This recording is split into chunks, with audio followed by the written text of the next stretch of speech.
Hi guys, so I just parked up for a locum shift today, the second one of 2023. Praying that it's not too busy today and that hopefully it'll be a good day. But I'll let you guys know how it is and I'll see you lot later.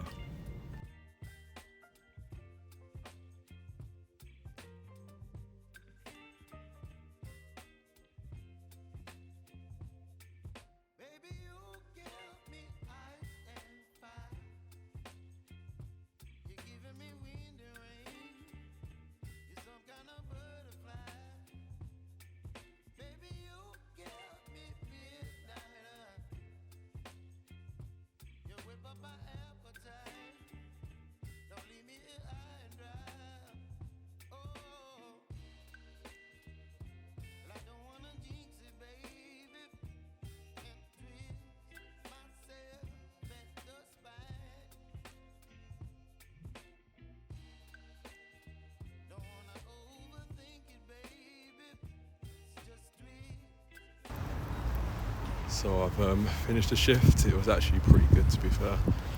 I've had much worse, but I can start this long drive back home now. Life of a locum. Hi guys, so back home after the locum shift, and I thought I'd take this opportunity to just sit down and discuss some things that I'm looking to achieve in 2023. It being the first working week of the year, I thought let's sit down and set some goals for what I want to achieve this year. So let's start with skills. I'm a bit annoyed that I stopped making YouTube videos, but here we are, back again creating content. So this year my goal is for YouTube to create one video every 2 weeks. For YouTube, the main thing I want to get good at is the editing. I want to get good at making good, interesting videos. So the one thing I want to really improve on using is Premiere Pro for editing, and hopefully I can improve over the year. I'd like to get to a point where I can edit like documentary style videos, something like James Jani kind of style videos at one point in my life, but you know, I've got to start somewhere, so we'll start with this. And this video will be the first one I've done on Premiere Pro. So the next skill is one about reading. So I want to read 10 pages of a book every day. I read much more in 2022 than I expected. I was actually quite consistent with it. So I just want to carry this on to 2023 and continue reading at least 10 pages a day and see how that goes. Finally, financial goals. So it's sticking to the money pharmacist roots.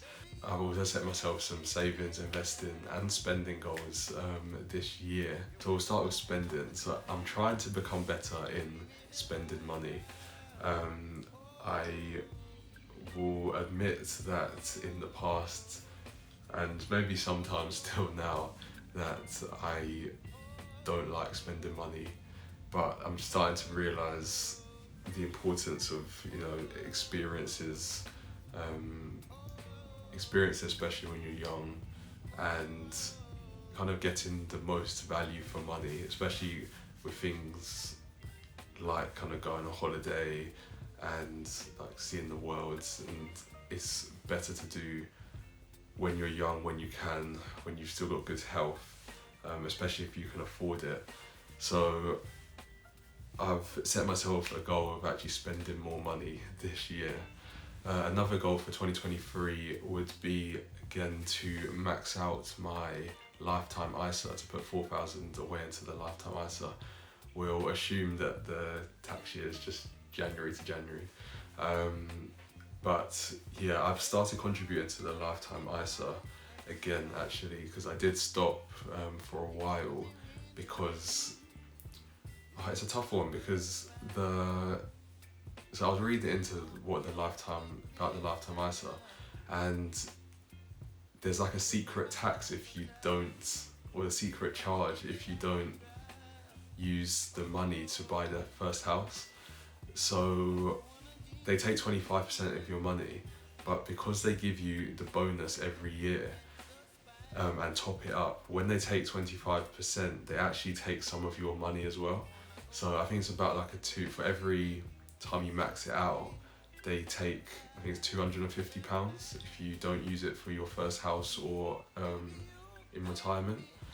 So I was looking at house prices in London, and I'm just like, what can you get for less than £450 in London?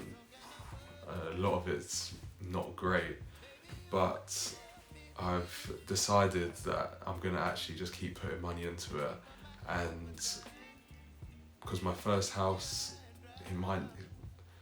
I feel like I was thinking that my first house had to be my dream house and my like forever house, but it's really not gonna be that, is it?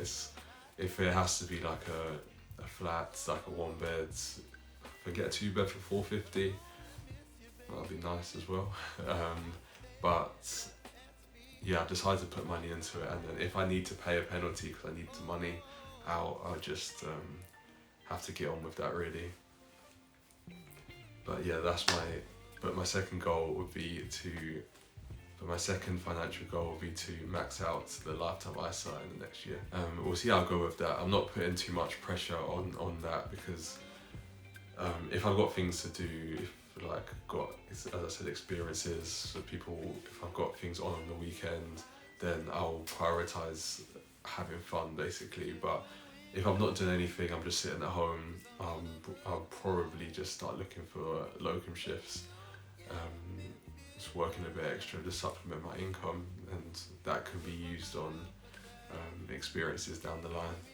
And the final goal, pretty boring to be honest, is just continuing to invest and save every month, as I've been doing in 2022. So I'm now thinking I've been investing consistently for 2 years now.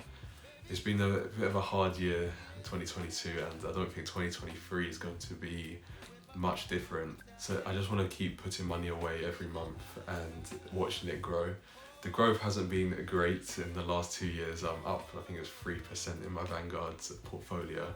But when I see the fluctuations that it can have month by month, like it can be a month where you lose like £600, then the next month you gain £700, then you lose 400, then you gain 300.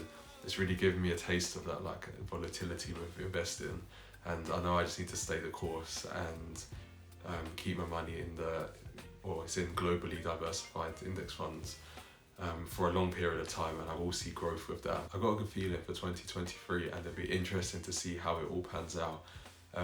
But you guys will be seeing a lot more of me on YouTube, and I look forward to producing more content.